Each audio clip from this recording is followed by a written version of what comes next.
October 16, 1962, Cuban crisis ignites. The Cuban Missile Crisis, a pivotal moment in Cold War history, began. This day marked the start of a tense 13-day confrontation between the United States and the Soviet Union, bringing the world closer to nuclear war than ever before.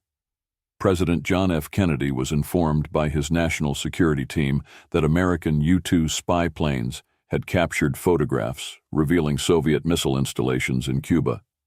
These sites, only 90 miles off the coast of Florida, were capable of launching nuclear missiles that could strike major U.S. cities within minutes. The discovery immediately escalated tensions between the two superpowers.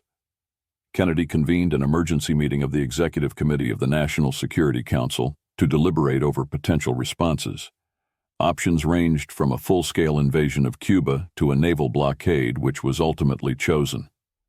Kennedy announced the blockade on October 22, demanding the removal of the missiles and warning of severe consequences if the U.S. was attacked. The Soviet Premier, Nikita Khrushchev, initially refused to comply, intensifying the standoff. The world anxiously awaited the outcome as the U.S. military prepared for potential war. However, diplomacy prevailed.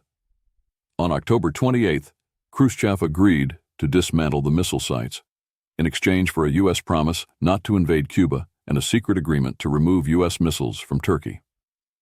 This crisis remains one of the most significant moments of the Cold War, illustrating the catastrophic potential of nuclear conflict and the importance of diplomatic negotiations in resolving international tensions.